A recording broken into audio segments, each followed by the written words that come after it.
மக்கள் ஆதரவுடன் தமிழக முதல்வராக விஜய் தொடர்வார் என்றும் ஒருநாள் செங்கோட்டையில் தமிழனாக தேசிய கொடியேற்றும் வாய்ப்பு விஜய்க்கு நிச்சயம் இருப்பதாகவும் தாவேக எம்எல்ஏ கல்லானை தெரிவித்தார். மதுரையில் நடைபெற்ற தாவேக 100 நாள் சாதனை விளக்க பொதுக்கூட்டத்தில் இதுகுறித்து அவர் பேசிய கருத்துக்களை பார்க்கலாம். இந்த தலைவர் நாளை இந்திய மக்களுக்கு எதிர்காலத்தில் இந்தியாவே வழி நடத்துற ஒரு தலைவனாக நிச்சயமாக உருவெடுப்பார். இது ஏதோ நாங்கள் மறுபடியும் சொல்றோம், ரசிக மனப்பான்மையிலேயோ அவர் மேல உள்ள பற்றுலையோ சொல்லல. அவரோட திறமை மேல எங்களுக்கு நம்பிக்கை இருக்கு, அந்த மக்கள் மேல நம்பிக்கை இருக்கு. இன்று மக்களின் அன்போட ஆதரவோட கோட்டை கொத்தளத்தில் கொடியேற்றிய நமது தலைவர் நாளை அதே மக்களோட அன்போட ஆதரவோட இன்னைக்கு இல்ல, நம்மளுமே என்ன நினைக்கிறோம், தமிழக முதல்வராக தலைவர் தளபதி நம்மளுக்கு தொடரணும்னு நினைக்கிறோம்.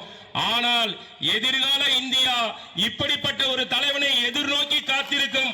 அன்று அந்த செங்கோட்டையில ஒரு தமிழன் கொடி ஏற்றுறான்னா அது நிச்சயமாக நமது தமிழக முதல்வர் தலைவர் தளபதி என்ற ஒருவராக மட்டும்தான் இருப்பார். இனி செல்லும் இடமெல்லாம் செய்தி.